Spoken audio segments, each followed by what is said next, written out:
right. Hello, Sean. Welcome to Text on Text. I still can't pronounce it. It'll never not be funny. You built your own tongue twister. I know. Well, yeah, this is my own doing. So anyway, thank you for joining me for this. I'm excited to talk to you about Dune and a lot of other things. So I'm gonna kick things off just by, I think this is what I want to ask everybody who's on the podcast is with a weird question. Are you a technologist? I think so. Okay, and why?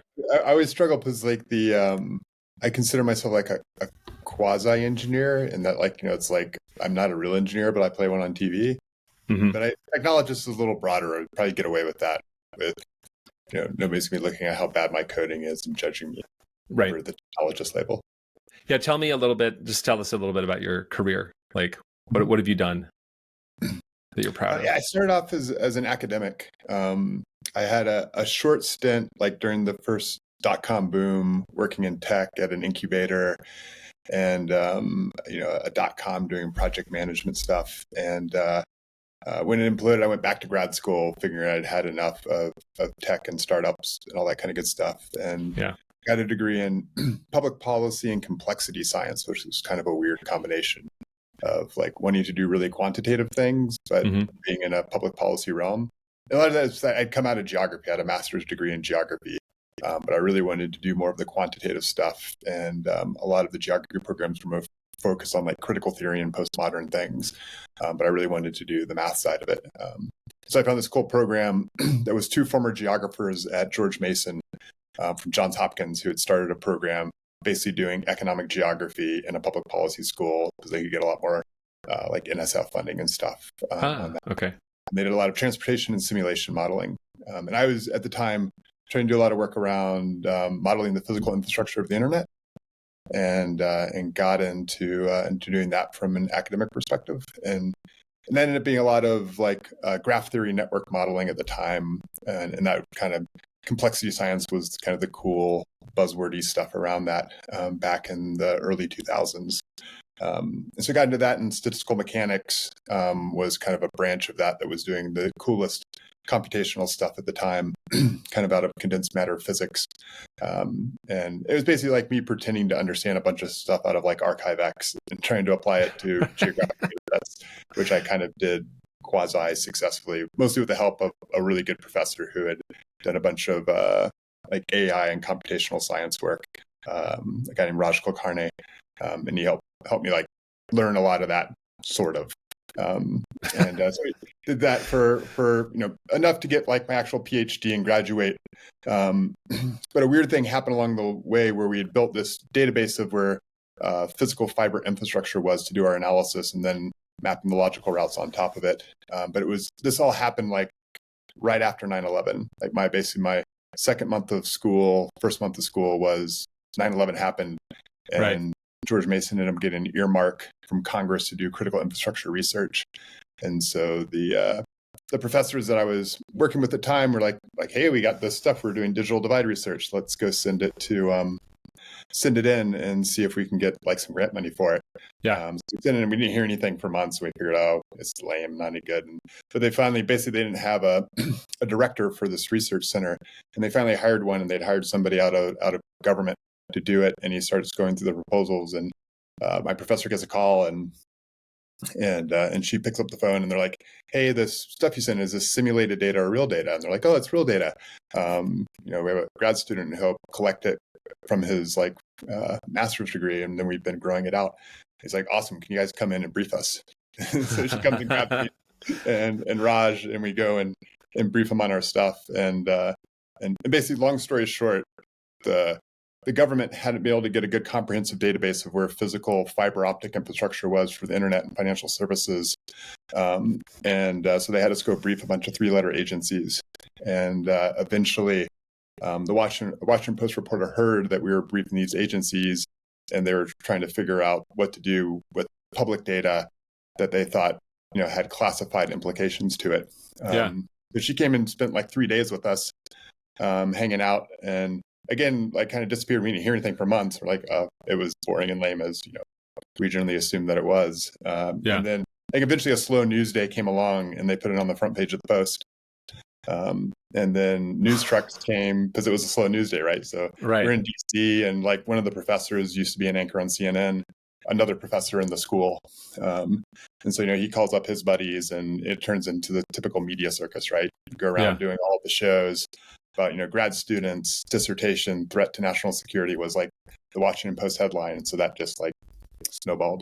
So eventually enough news trucks showed up that the patent lawyers from the university showed up and said, hey, we need to patent this because there's people that are asking about the technology.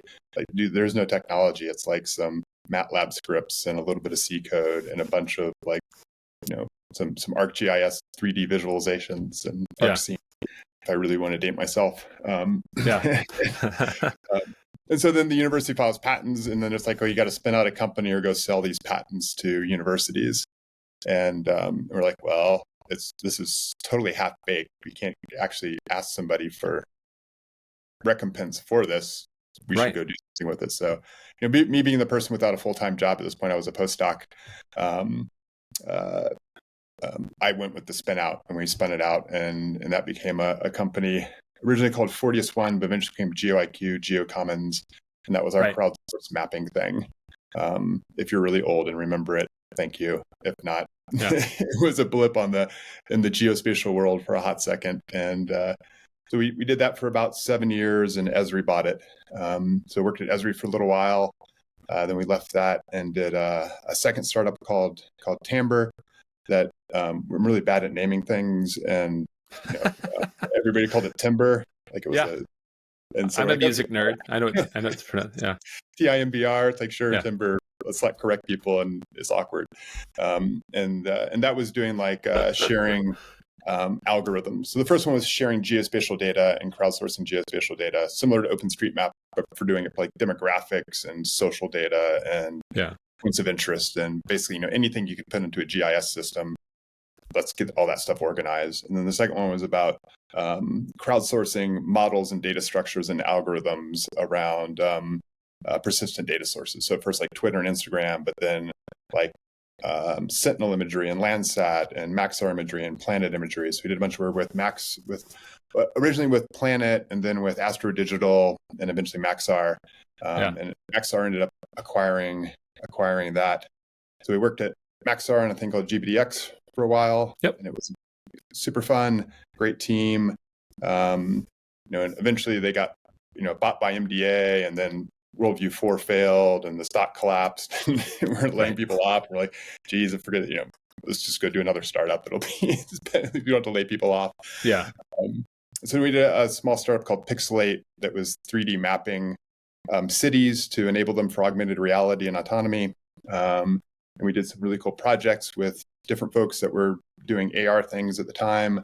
And Snapchat ended up buying that. And so the last 2 years or so worked at Snapchat on the Snap Map and AR stuff. And then we left that back in September. They did a big round of layoffs.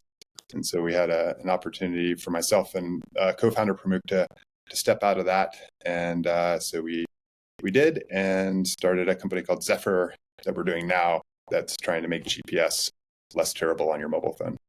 Amazing. So, overly long-winded. That's awesome. I mean, so I'm old. You're a technologist also, I think.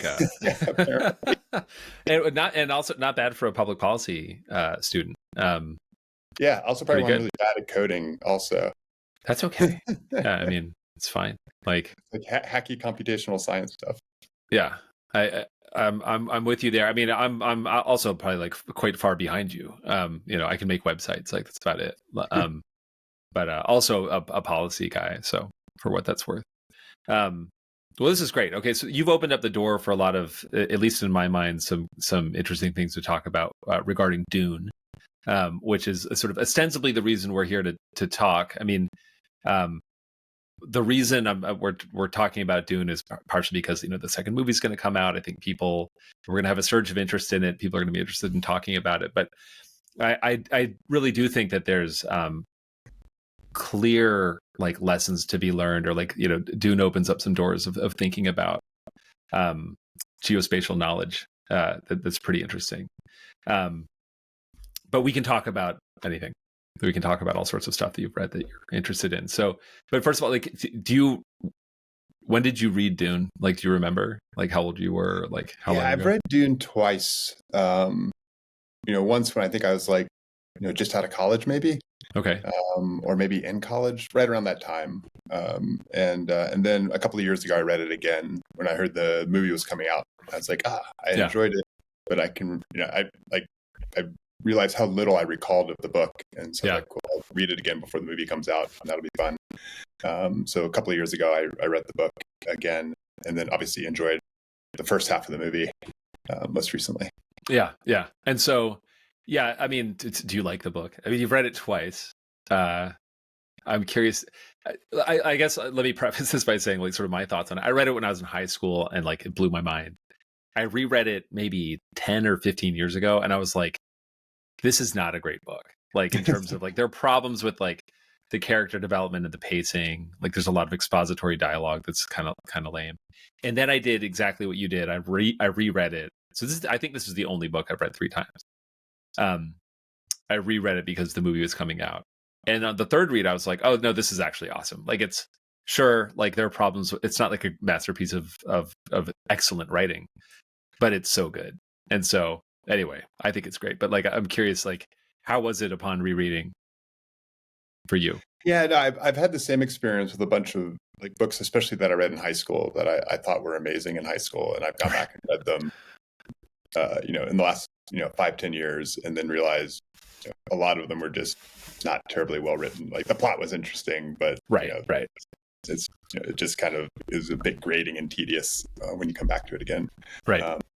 Although I think I found less of that with Dune. Just because the world building is so like well developed and intricate and thought out.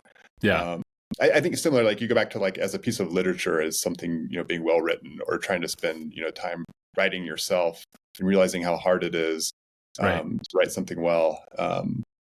You definitely see like some of that coming back to it the second time, but I think also like reading it the second time and having more of a background in technology and some taking more like environmental classes and spending time in satellite imagery and technology and thinking about machine learning and things like that, and just getting a better feel for how prescient so much of the novel was and how much detail that was gone into. I think a lot of that, like on the second reading, also popped out to me as well. So it's kind of like some things were better, some things were worse. Right. So let's expand on that. Like what stood out to you, or like what comes to mind in terms of this conversation? You rereading Dune, like having worked in geospatial data for so long, and now, of course, this opportunity to talk about like how do you feel like it's informative to you, or like what was prescient about it? I think like how much time Herbert spends on building out like the ecosystem of Dune, and just kind of how well thought out it is and how much nuance and detail there is on it. There's kind of the metaphor level of it, right? Of spice / melanges, oil, lithium, like you fill in like scarce resource being exploited and the environmental damage that cocaine, that it's a drug, yeah.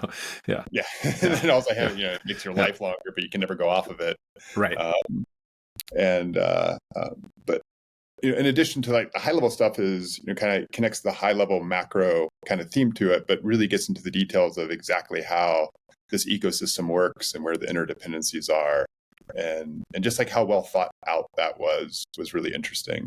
I admit I cheated before this and did like an hour binge of Dune videos on YouTube talking about some of the different themes. And they had some like old interviews with Frank Herbert that were really interesting also. But what's cool was one, him explicitly kind of calling out that he spent a bunch of time on the environmental side of it and then kind of his environmental thoughts. But apparently it's like 5 years of just thinking through the ecosystem and building out the details around all of that, which is fascinating, right? Of just how much time he invested into laying the groundwork for all of this. Yeah, no, it's amazing, and like there's like the gesture of like a Fremen like spitting in your direction as like a a gesture of like benevolence, I'm willing to share my water with you, or like wastewater. Um, it's such a, it's obviously like this arresting detail of the story and like the world building, but also this very interesting lesson that like humans and human society is a function of like the environment that we live in. And so, yeah, if you did live in such a, like a water scarce environment, it would change it would have a obvious impact on the way humans interact with each other, that we take for granted, living in society the way we do, or living in the environment the way that we do. Yeah, and also the concept of how much the environment of Arrakis Dune changed in the history of the novel. So that understand it, like it starts off as a very water rich land, similar to what we might think of what Earth is today, and then Right. because of various factors it becomes Dunified, right? And then there's the concept of terraforming it back to being what it had originally started from, but at the trade-off of losing the valuable commodity being, spice melange that everybody's addicted to. Right. But I think this has like really interesting parallels to our own planet, and potentially, what decisions we make and what state that leaves the planet in, and like, are you gonna prioritize the planet or the resource, and what the impact is and the interdependencies within the resource, right? That the worms produce the spice and the oxygen, but it's also the whole reason that it's a desert and hardly anything can live on it. Right. So I guess you're willing to make that. There are a lot of people are apparently like willing to deal with that, in order to have the spice. Actually, it's funny that like that leads me to think about sort of like one of my main criticisms around a lot of conversations about sustainability these days, like in a policy or corporate sustainability standpoint, I'm like, sustaining what? Like, are we like this lifestyle that we've all built for ourselves that like we think is like the right one? I mean, you and I both live in the United States. Like, should everyone own a car and like drive it around? Like maybe not. Like we live in this built environment that we feel like is just sort of like the default setting, but like it's obviously not. And so when we talk about sustainability, and particularly like when corporations are talking about sustainability, I'm like, are we just to assume that like this is what we want to sustain, like this environment? Because if we're talking about actually sustaining the planet or much more biodiversity, or I don't know, like a more healthy human society, like maybe we shouldn't be sustaining this specific like arrangement that we've set up. Yeah, no, I try to do this thing like once or twice a week where I'll go through and read like the New York Times op-eds and the Wall Street Journal op-eds, as being like center right, center left, and sometimes go a little bit farther out in each direction just to kind of get like a census of takes on the news for the week. I was reading one in the Wall Street Journal that was like super critical of like Biden's energy policy, but it was largely predicated on like on energy policy being a zero-sum game, and of it being a case of economics, right? Right. Which I think kind of goes back to the question of what do we want to be sustainability? That the like so much of what goes into the calculus of energy policy is just as, are we growing the economy? Are we where are we in the geopolitics of energy dependence? And the argument oftentimes, at least from the perspective of the Wall Street Journal op-ed I was reading, just puts like the actual health of the planet and the climate kind of set aside, right? It was like overall, like greenhouse, like carbon dioxide emissions are kind of flat. So it's okay, right? It's like we're getting better at burning fossil fuels, so it's right, all good. Exactly. And then, but I think in the context, right, I'm thinking of like shit, like Phoenix has had 40 days straight of 110-degree weather, right? It's like right. It's like it doesn't fit neatly into an economics equation, right? Of the negative externalities of to your point of just having baseline sustainability, right? Yeah. It's a much more complex equation that we're looking at from a societal standpoint that doesn't fit into neatly into, I think, the policy structure of how we've looked at energy dependence and consumption, previously, because the negative externalities are becoming painfully obvious.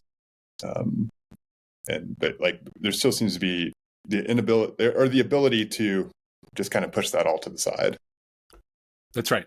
Yeah. Well, actually, I mean, that's also like you've done a good job of sort of highlighting why I think these conversations are so important among technologists, is that engineers, and so like, or the author of this op-ed, I would say is kind of like stuck in this trap, or like has a bias that a lot of people who work in technology, I think, have, which is like our job is to optimize stuff, So like to the point, like this is a zero-sum game. Like let's just dominate, and like let's figure out an energy policy that will allow us to dominate in these specific ways that we can optimize for.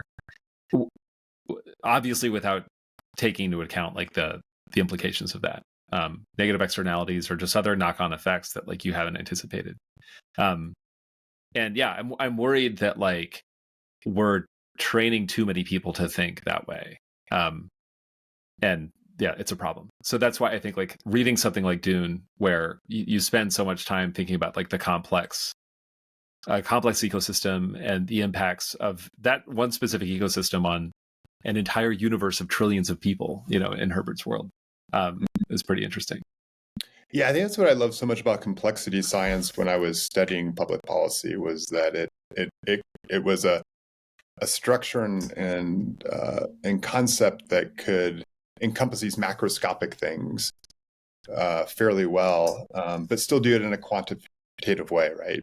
Right. And I know that was always kind of like the push and pull when I was in geography of, I think, the realization within the discipline that the world is complex and you can't fit it all into an equation, right? And so that kind of quickly leads you down the road into critical theory and kind of post-Marxism and things along these lines, and postmodern theory, which is I think all really helpful structures for understanding the world and looking at complexity and how powerful forces move and orchestrate things in a way that isn't discrete from a mathematical standpoint. But it also kind of, I think, too much of anything is not helpful, or it has diminishing returns, right? Yes. That you can't just purely look at the world from a critical theory perspective, because you end up with an audience of one, right? You end up with a vocabulary when you start getting into critical theory and postmodernism that you're just talking to other academics, right? And the rest of the world just doesn't care. I mean, it's a really useful lens, but I think it ends up having kind of diminishing returns if you're talking about from a policy perspective and you're wanting to influence the direction of what's happening from a societal perspective. And so that was what I thought was cool about complexity theory, was that it brought some of accepted the fact that everything can't be quantified, and that there's things that are going to not be captured into a mathematical equation. And so start looking at simulation and other things to kind of capture nuances and externalities that aren't going to show up. But largely just accepting the fact that the world is very complex and it's hard to distill down to very simple, discrete things. So how do we begin to tackle that, conceptually speaking? And I think for public policy, that's particularly important, because on one hand, you need to be able to speak to the masses on stuff, and people need to be able to understand things. But at the same time, it's the world is complex, and so how do you bridge those two things successfully is interesting. And I think like Dune does a great job of that as a narrative, right? That there's a lot of complexity, but you still have these overarching issues that are very illuminating. So I've always kind of admired like being able to blend those things together to help people understand and tackle things in their in their own real world versus the sci-fi world. Yeah, no, I think that is you're onto something there. Like the beauty of Dune, I think maybe one of the reasons it's been so enduring and like interesting to people is that like it's a pretty straightforward like hero myth. This magical child who is able to rule the universe in some way. And of course, I also think Herbert does a pretty good job of not making it just like a pure fairy tale, because it doesn't really end in a great way. Long term, I don't necessarily recommend reading all of the books, but that's kind of like how it's not like it's like okay, and then like Paul like he crushed it. yeah, exactly. But it is like a sort of typical like hero myth, but that's a vehicle for this much more complex story about systems and planet, like and an environment and how humans interact with the environment. So there's something. So when we talked before, we had sort of a pre-call. We talked a little bit about some of the stuff that you're working on right now, but I think there's a sort of a through line in your career that is of I guess I would sort of share also in my career is this notion of like lowering the cost of knowledge or like making information cheaper. And so like the story you told from grad school where you just did the work to collate a bunch of public data into a data product that was scary to some government agencies because they're like, oh, wait a minute. And so one of the ways that like I would characterize like what happened there is that like you made the cost of knowing about that infrastructure cheaper, which made it more of a threat. It previously all that information sort of like benefited from some kind of occlusion just by being like hard to get, and you just got rid of that. I think the story of the Fremen is this sort of interesting here, is that like you have this empire in Dune that wants to completely dominate and control and exploit this entire planet. And they're pretty heavy-handed about it, to be polite. And so you have a population of people who are oppressed, and like it becomes a huge part of their identity to not be seen, like to be off the grid. And I'm just going to set you up right there and just think about like how do you think about that, having studied policy, having studied complexity theory, and having been, if not a part of, at least a witness to this trend of just like information about everything on the planet getting cheaper all the time. Like, what do you think about that? Yeah, no, it was interesting. Like at the time, it was kind of what they would call security through obscurity, right? That that if we kind of like ignore these things and don't organize them, that we're all a little better off. And after, I think the interesting thing that the group of us ended up doing after going through all of that was kind of coming to the opposite conclusion that we're much better off if we understand where our weaknesses are, and then we start building resiliency. And we got like pulled into this Homeland Security Advisory Council task force on improving security. And at the time, there was this debate within Department of Homeland Security when it was first stood up about whether or not we should be in the business of protecting things. So something like the World Trade Center or the Federal Reserve, where they have like all the the switching and stuff that runs like FedWire and banking transmissions and stuff like that. Should we be protecting those things and putting a bunch of gates and guards and guns around them? Or is the answer that you need to make a resilient system that even if it gets hit, will continue to stay up and operate? So there's this resiliency camp and this protection camp, and within the government. And so we were as academics trying to go in and help quantify and sort that out. And I think obviously we came up on the side of resiliency, in that you're never going to be able to quantify all the places you should protect. And you're never going to have enough money to protect everything. So you're much better off trying to make the system resilient. And I think, that is, similar to the, kind of the Fremen side of things, right? You want to build a society that is resilient, that you can't just try to protect, one particular thing, and inevitably it's going to fall apart. But if you have societal capacity and resiliency, things tend to end up being much more tough and persevere over time. And so when we came out of that, and and we had to spin a company out, initially we were doing like consulting on how to analyze networks and stuff like that. But then, pretty quickly realized that there wasn't a business around it. And so we're like, well, what if we just do the opposite of what everybody was kind of worried about, which was, oh, you guys found this data, let's go hide the data, classify it. What if we instead put together something that surfaced all the data, and let's, get all of this data that's sitting in all these, hard drives and portals and, various little nooks and crannies of the internet, and get it all organized, indexed in a way that everybody can see it, find it, and map it. And then if there's actual issues within that data that are problematic, we can address them. But if we leave everything hidden and squirreled away, we're never going to know, what that actually looks like in totality, and have a good, policy response around it.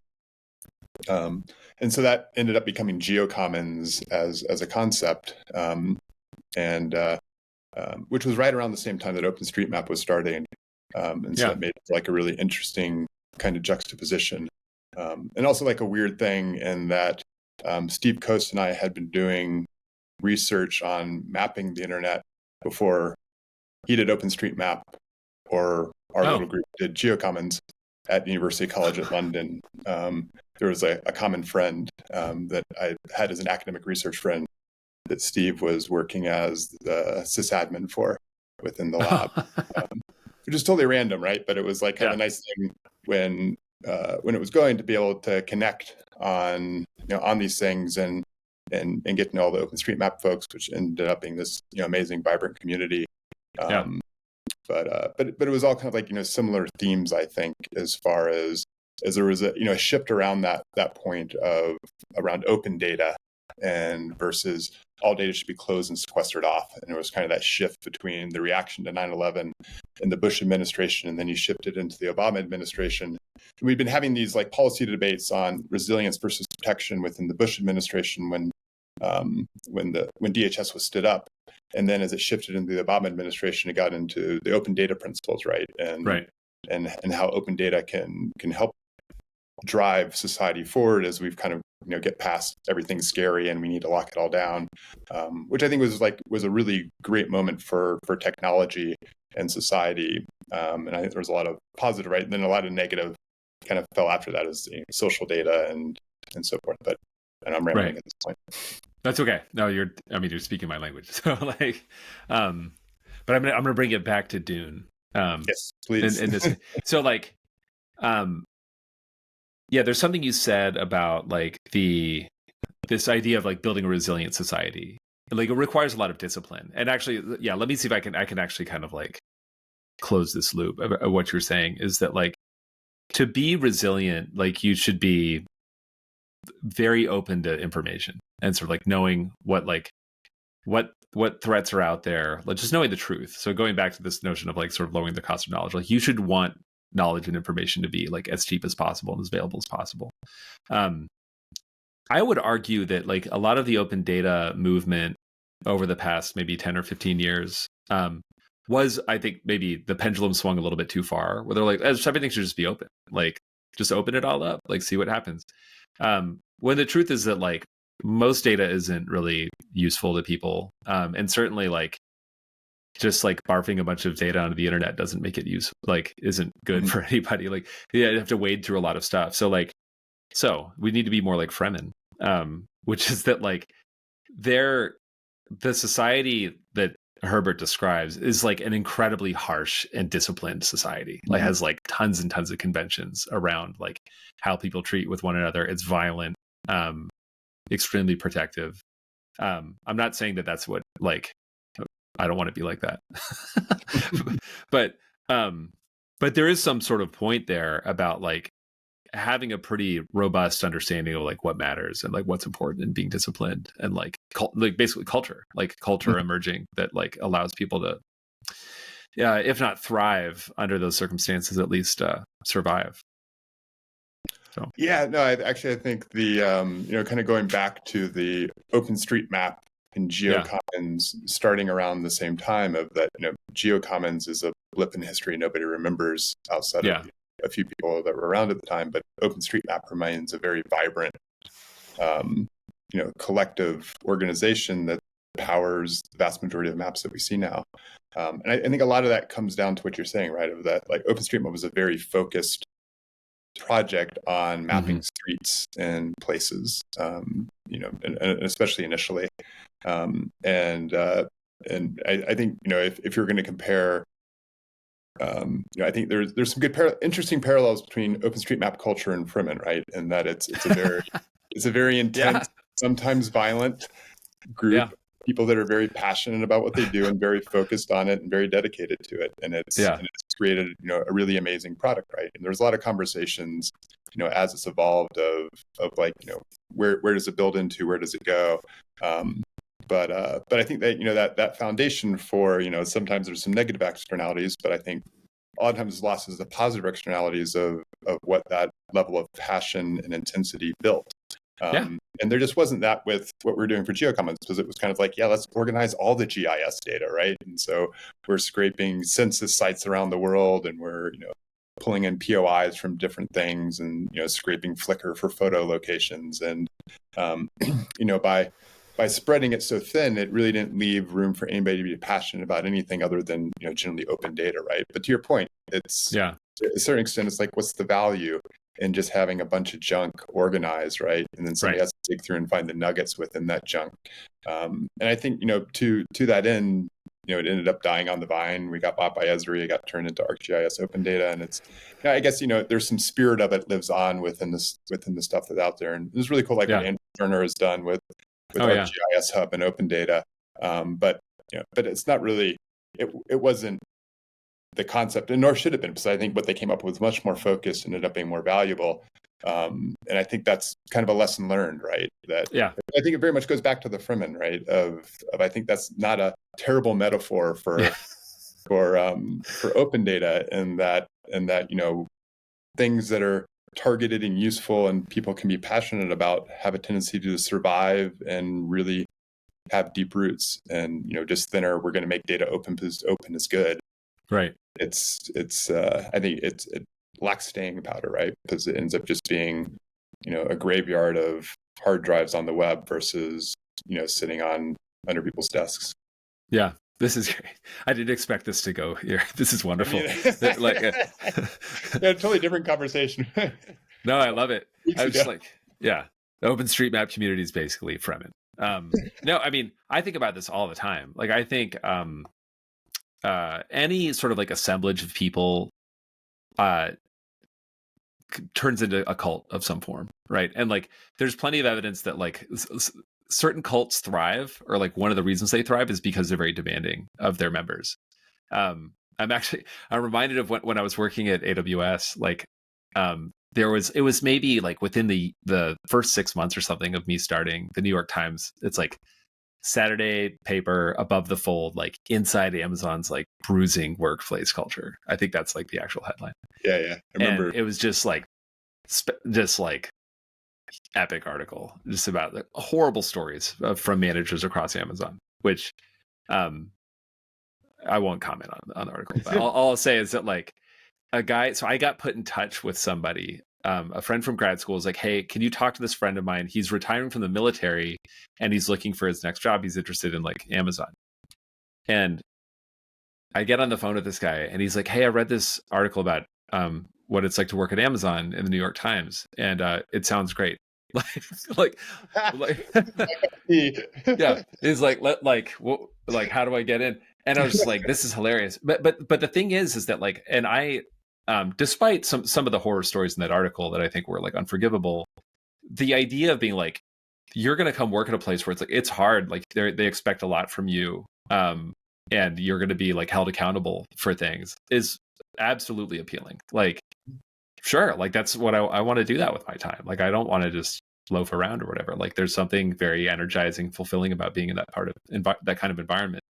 And I do think that like there's something to be said about a lot of people in the open source community that I would say are either like we could just say like Pollyanna-ish, if that's even a word, but like that, oh, we'll just open the stuff up and everything will be fine. Like, I don't think that's true in a lot of instances. I think you do have to have like pretty strong firm tenets to guide what you're doing. And I think what the OpenStreetMap community has done is incredible. And it's not perfect for everything, but it's built the phenomenal asset that was like unimaginable not that long ago.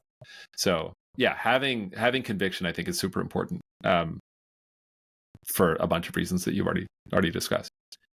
I want to talk about privacy though, like as we go further down this path, because again, actually, let me just riff on this a little bit more. Like, if you're just like, oh yeah, everything should just be open, that's certainly not true. Like with geospatial data, like I think a lot about like what we do at Radiant Earth. It's my day job, as you know, just for the listener's sake, is we work a lot with like improving access to imagery, And I'm like, well, what about like humanitarian imagery, like of, I don't know, refugee populations, like migrant populations that might be vulnerable, or imagery of ecosystems that might house endangered species and things like that. Like that's not the kind of stuff that you want to have open. And as we go down this path of like, making information cheaper and more accessible, we have to ultimately, like, we are going to reach a point where we have to figure out like, who do we consider to be the good guys? Who do we consider to be the bad guys? Like,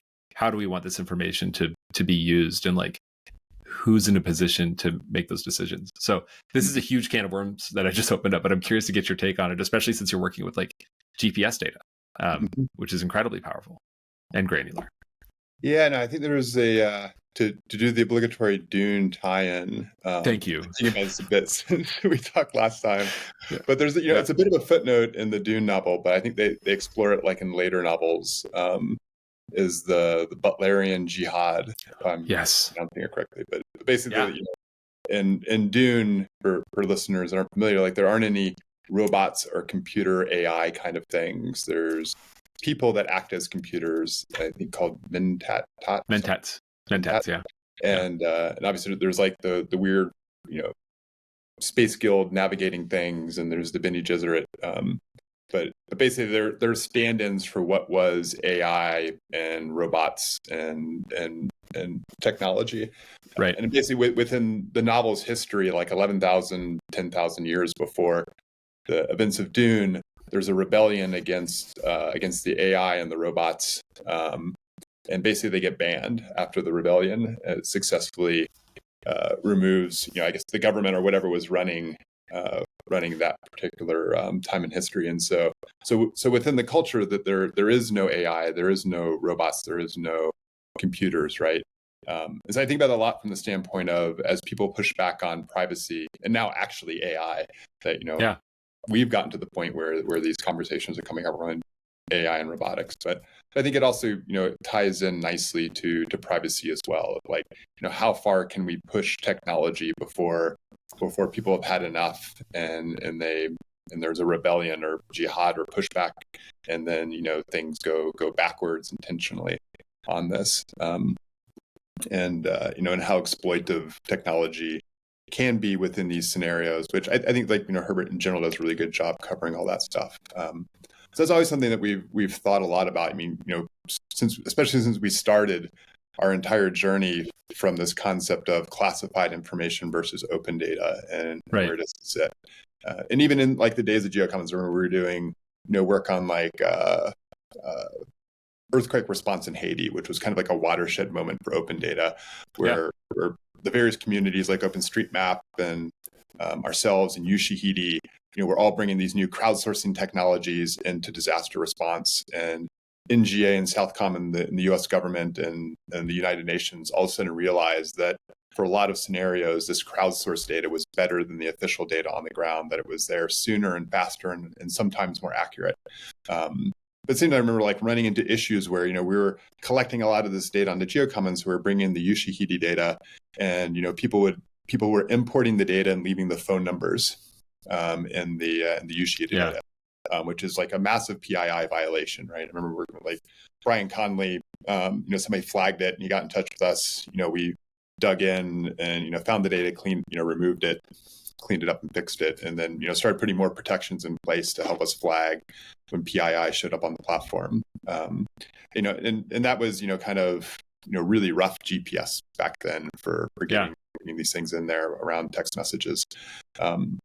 But it's been kind of this constant theme, and same thing as your point with satellite imagery, right? There's times where it's amazing and times where it's creepy, right? And there's this constant trade-off between public good and creepiness on it, and so especially as we've gotten into this new area around improving GPS, it's a lot of the similar kind of trade-offs, right?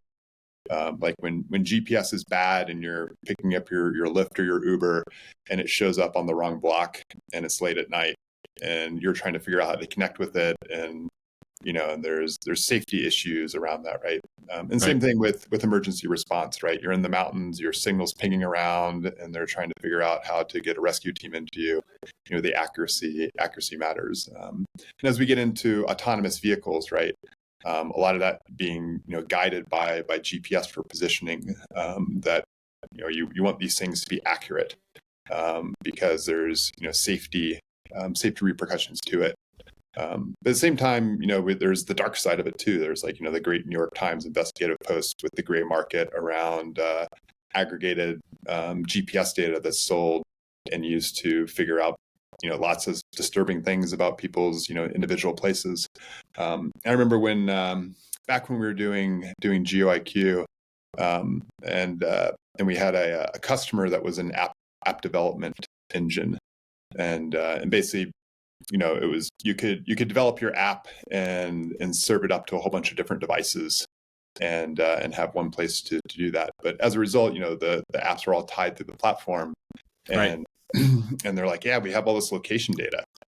So basically, they were getting the location data off of all the apps that were running off of their thing, and they had a database, and had location and battery life and position and orientation and all these other things. And it's wow, you're looking at it going like, this is creepy, right? And yeah, but in these early days, it was kind of the Wild West. There was a lot of folks that were aggregating this data. There wasn't any really policy or legal guidelines about what you could and couldn't do with this data.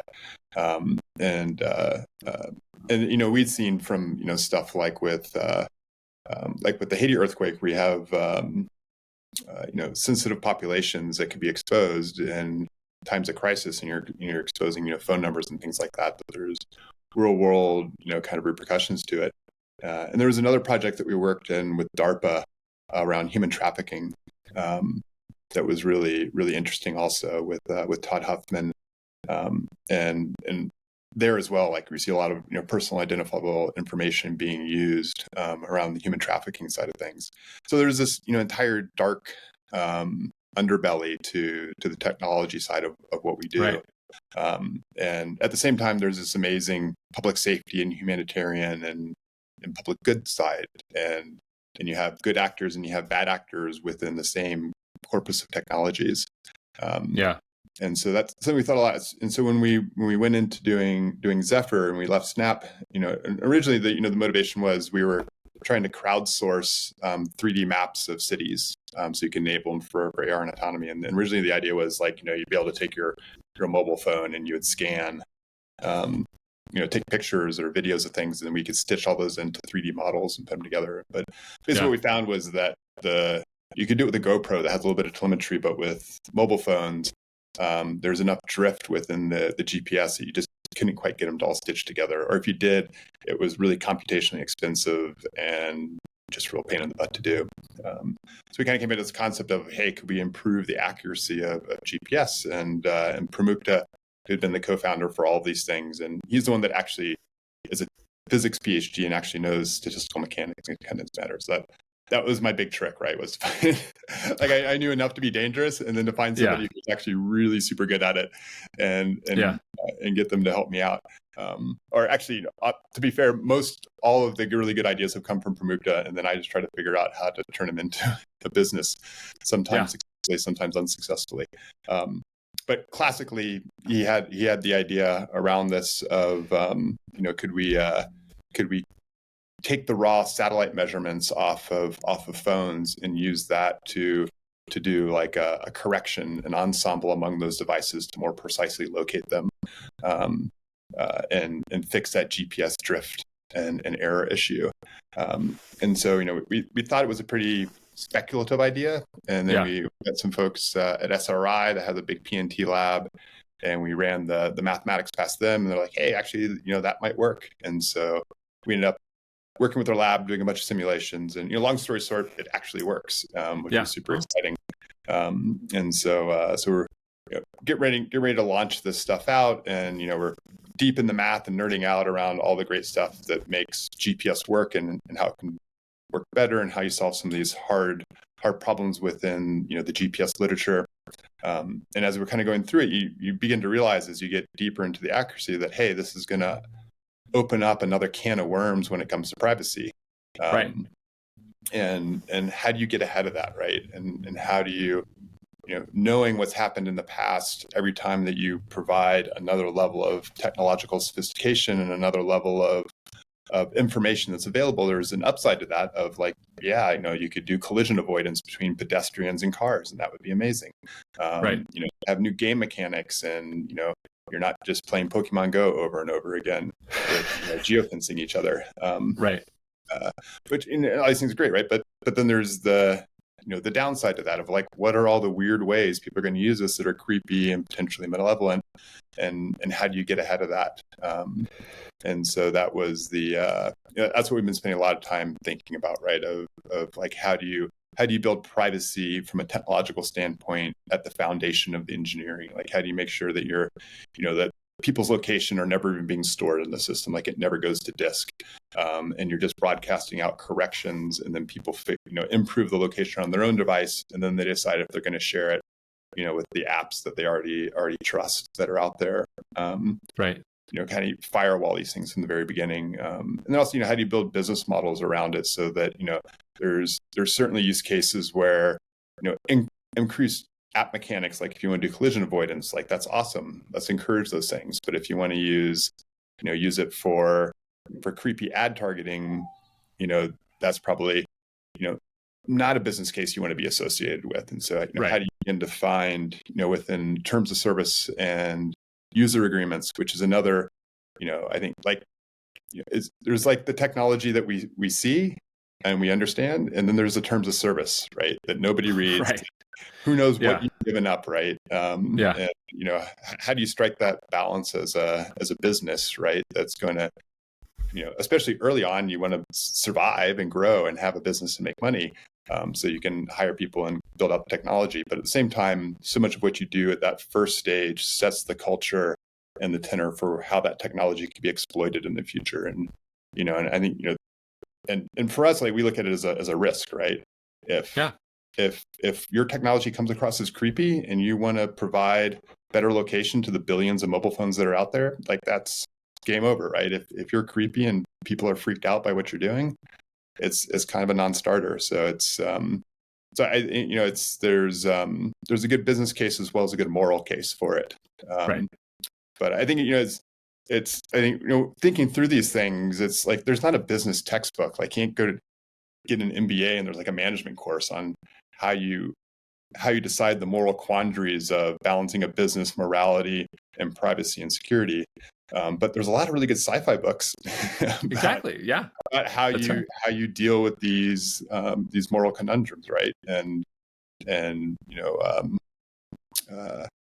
tales of where they go horribly wrong, where they go right. And I think it's a really good way to think through these kind of thorny issues, because people with wonderful imaginations have gamed out so many different scenarios, whether it's like a Neil Stephenson or William Gibson, or I think there's aspects, again, like going back to the Butlerian Jihad of like when shit goes sideways and then all of a sudden, society completely rejects, what was potentially beneficial, and then it adapts and evolves in new ways. It's a really great way, I think, that's kind of underappreciated, which the whole theme of this podcast, I think, was what was so exciting, right? Of that, a lot of what I tend to read in my spare time, because I hate reading management books, Right. Is here's an excuse I can say why that's actually beneficial. Absolutely. No, it's you nailed it. Thank you. I mean, yeah, you totally get it. Like, I think this is very worthwhile to think through these things, and there's the humanities, like literature, allows us to do this in really useful ways. I mean, I want to talk about information asymmetries in Dune for a little bit, but before, I got a couple follow-ups. So you said SRI has a PNT lab. Is that right? What is that? Sorry, positioning navigation technologies. So it's just like a catch-all term for GPS, GNSS, visual positioning systems, things that allow you as a person or you as a robot to locate and orient yourself on Earth. Okay. And now I'm actually embarrassed because I think I probably should know this. SRI is just like a big engineering firm. Like, what is this? They're a nonprofit research lab that was a spin out from Stanford. Okay. Got it. Thank you. And then, so Neil Stephenson, who else? You said William Gibson. Are there works that stand out to you that our listeners should know about? I think Neil Stephenson's kind of a classic one from the standpoint of there's been a lot of cool geospatial things that have various startups have said were motivations for their actual technology. Like there's some great interviews with John Hankey where he specifically talks about Snow Crash being a novel by Neil Stephenson that inspired Keyhole, which became Google Earth. And in there's this concept of the librarian, which is this AI that has a model of the Earth and all the information contained within it. It's kind of like a fusion of Google Earth and Wikipedia together, right? You can dive into any topic and the librarian can answer questions for you. So it's kind of like ChatGPT bolted onto Google Earth. And I guess ChatGPT is already, powered by Wikipedia and other things. That's in Snow Crash, the librarian? I read Snow Crash, but it was so long ago. Interesting. Okay, we're definitely going to do an episode about Snow Crash, or a few. Maybe I'll have you back on. To revisit. And obviously, I think the metaverse is always gets top billing because it was like one of the Second Life was like the whole being the early manifestations of the internet and metaverse kind of concepts. But there was a lot of the other technologies in there that I thought were a lot more interesting, and also kind of like the post-capitalism construct that. That's in the novel as well, from like a political perspective, is really fascinating. In Snow Crash, also, you're saying, no, I do want to reread Snow Crash. The problem with this podcast is that my stack of books has just grown, even just after thinking about doing it, and I don't know how I'm going to do it. But if I remember, Snow Crash also has this concept of people's language being hijacked, and which is wild seeing social media do that. I just sort of watching the way people interact with each other and optimize for engagement and stuff like that. It's and memes dominating people's consciousness. It's all happening. Yeah, Snow Crash. Yeah, we definitely got to go back to Snow Crash. Okay. There's a lot of good prescient stuff in there, especially for where we are currently. Yeah. Well, yeah, and I'll point out, Dune also, everything you were just saying in terms of privacy and understanding who knows what is there's a fascinating concept in logic called common knowledge, which is, there's a great Wikipedia article, I should put this in the show notes, about the concept is basically an understanding that does a population know what everyone else knows, and do they all know that they all know it? It's an interesting thing to think about when thinking about governing people and understanding how people behave. And what's weird is that we are building technologies now where, Yuval Harari talks about this a lot, the guy who wrote Sapiens, is that there are corporations that have a lot of data about us that know us better than we know ourselves. I think this is an example he used of credit card companies being able to look at spending patterns to be able to predict divorces in households. Or I remember reading a long time ago, if maybe it was Google, but anybody who can record keystrokes of their users could maybe detect Parkinson's. Over time, you'd be able to detect changes in people's mobility or something like that. So it's okay, does this software that I'm interacting with know that I have Parkinson's? And I don't know, and they're not telling me? That seems weird. That seems like a problem.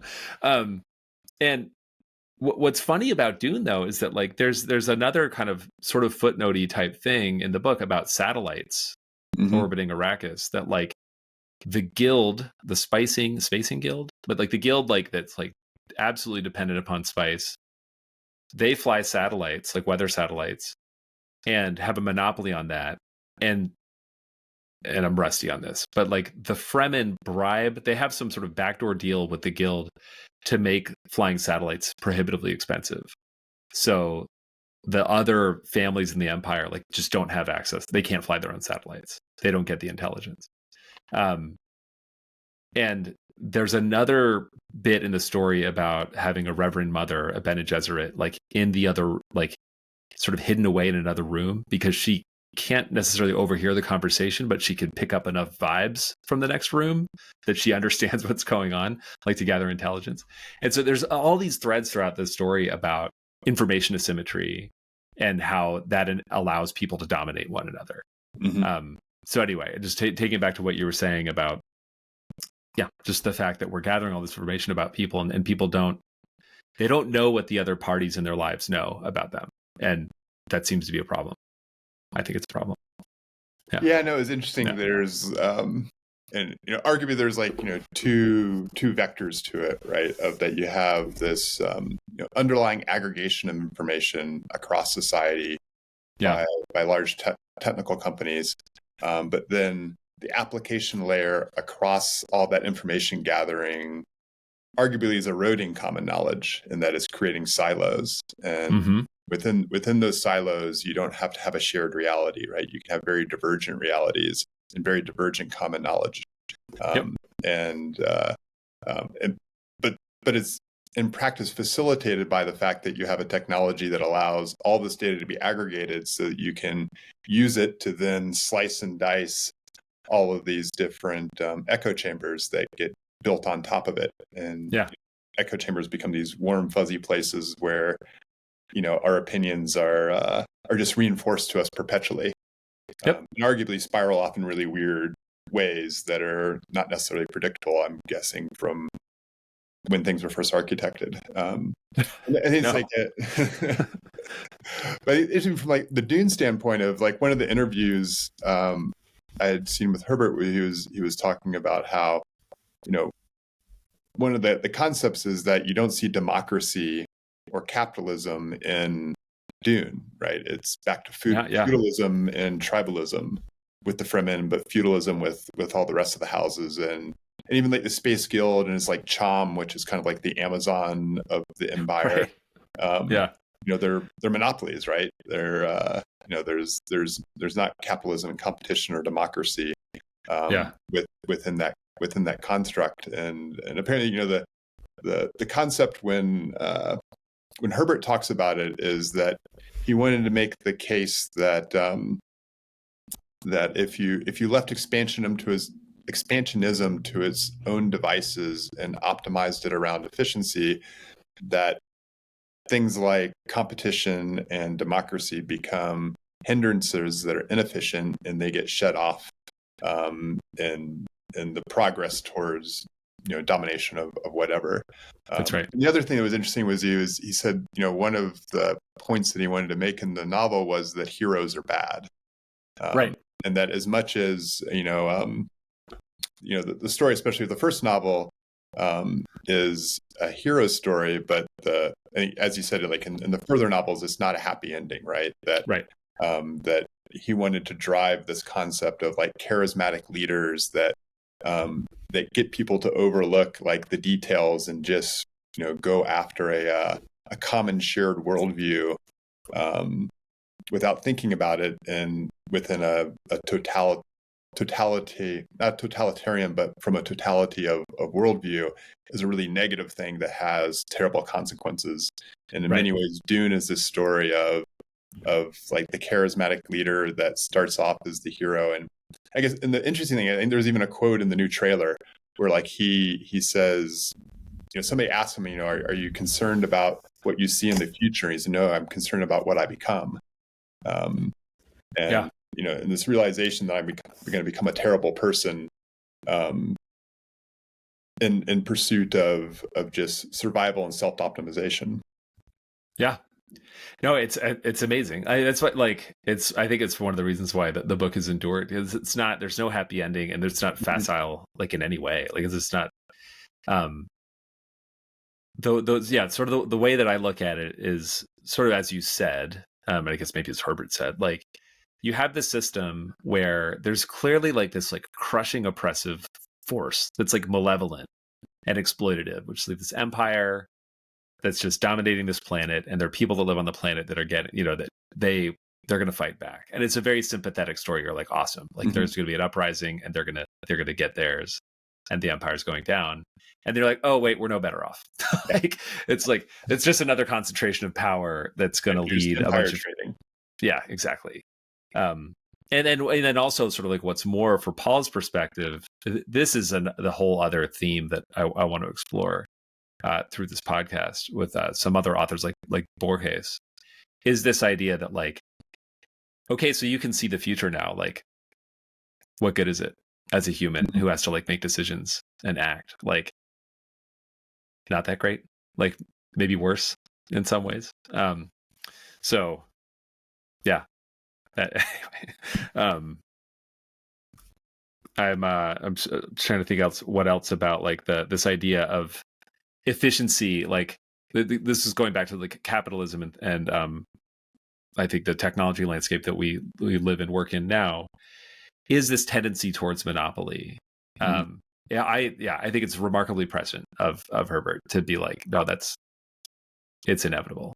Like Mhm. if you were to drag this thing out, like that's where things are going to go.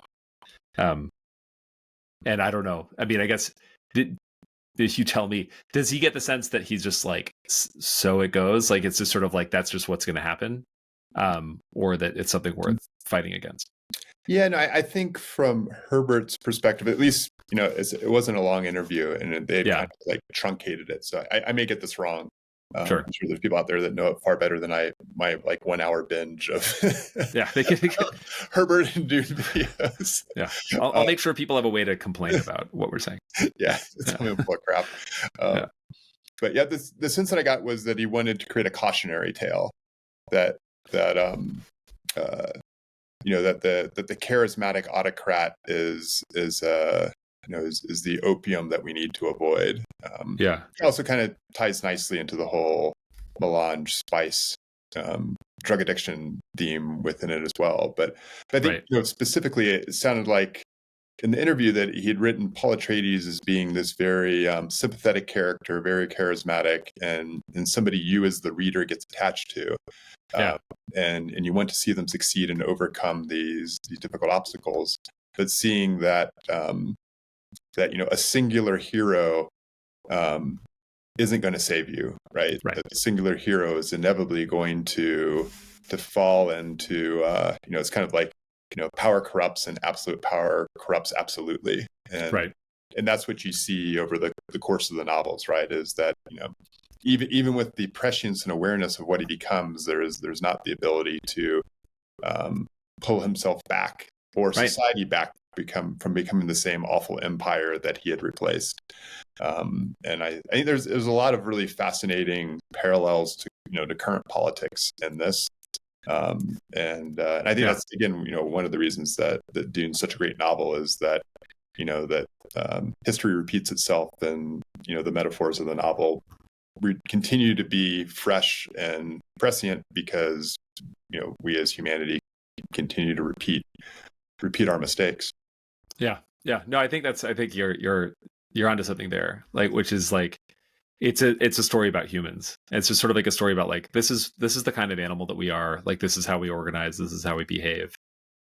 We think we want power. We think we want control. We think we want more knowledge, but like those things aren't necessarily going to save us. And I think it's a super useful lesson to take for those of us building software, because I think a lot of like the promise of software and building huge data architectures is that like, oh, we'll have the information we need, and then we'll know how to be good. Like we'll make the right decisions. And I'm like, oh, maybe. Yeah, I think there's Just be careful. Yeah. totally. Yeah, I think there's a really good argument, kind of in a couple layers beneath within Dune that like friction is good, right? That Right. like pure optimization is not necessarily going to get you where you want to be from a societal standpoint, and having some friction in the system is helpful for keeping keeping things going in a morally good direction. Because the friction causes you to pause and to think and to have to adapt.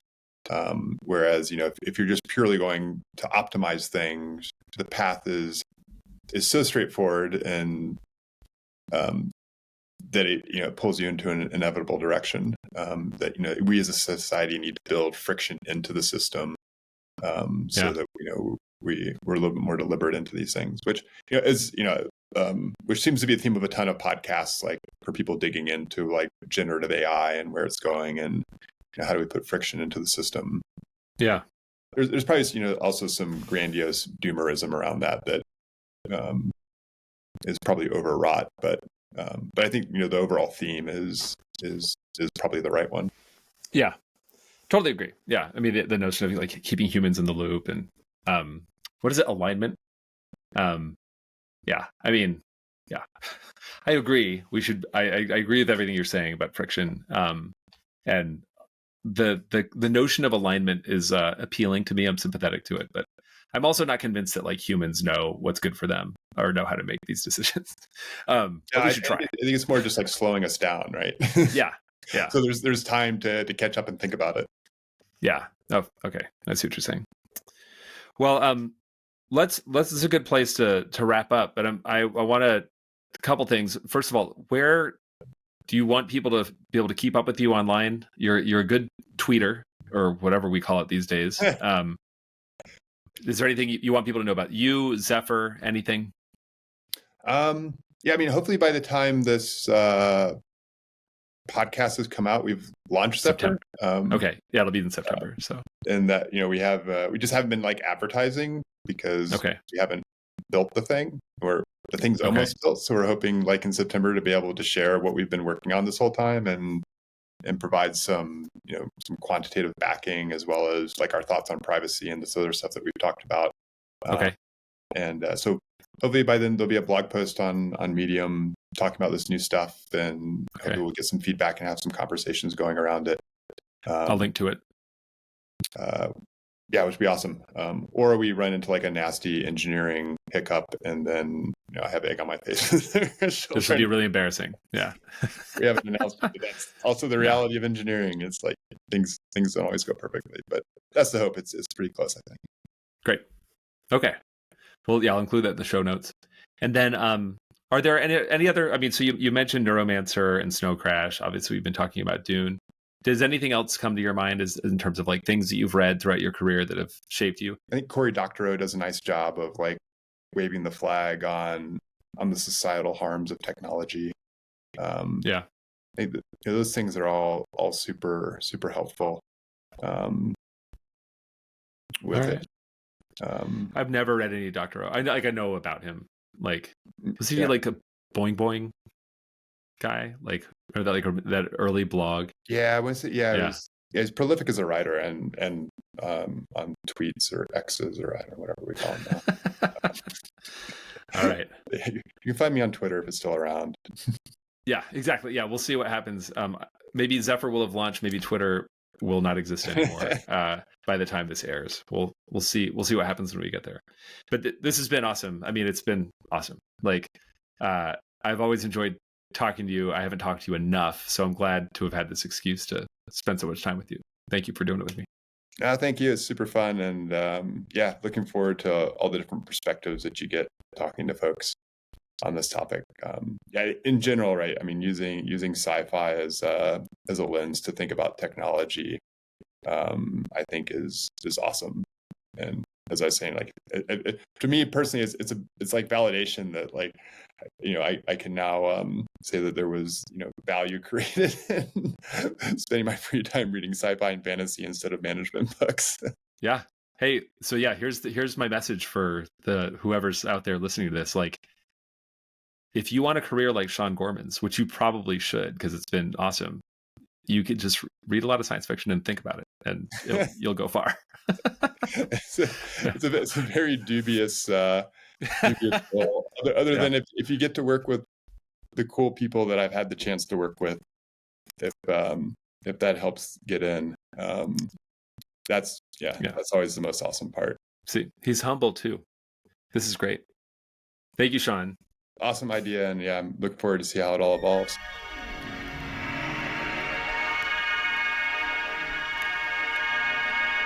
All right, thanks to Sean for doing that with me. This concludes the Text on Texts Dune trilogy, as I've arranged it. Originally, I thought I could do just tons of episodes about like any particular book, but I got sick of it pretty quickly. I hope you didn't. I thought all of these conversations were fascinating. I love talking to Sean, if only for the insight that the OpenStreetMap community is basically the Fremen of the mapping world and the geospatial data world. But really, I mean, Sean is just such an awesome guy. I'm so glad he did this with me. We recorded this like in August of 2023, so it's not a full year later that I'm getting this out, but it's I'm still getting the hang of this thing. Anyway, I really hope you enjoyed that as much as I did. Sean's great, such a thoughtful guy, such a deep thinker, and has such a wealth of interesting experience in working with data and thinking through the implications of it for our world. Thanks, as always, to Secret School for recording the music, the intro music for Text on Text. And this song, as always, is called 3/10 of the Population by We. If you want to support me, send me a message. Just write to jed@textontext.net. And of course, if you really want to support me, just let me know, and we'll figure out some way that you can help support the podcast. But my plan is to keep it going for free for as long as I can. The next episode will be about Borges. It's a story called On Exactitude in Science by Jorge Luis Borges, as well as On the Impossibility of Drawing a Map of the Empire on a Scale of 1:1 by Umberto Eco. Much more to come after that. More Borges, more interesting things. I'm getting a lot of episodes recorded and in the can for the future. But thanks as always for listening. I love doing this. Please let me know if you're listening and enjoying it. It means the world to me. Thanks. Later.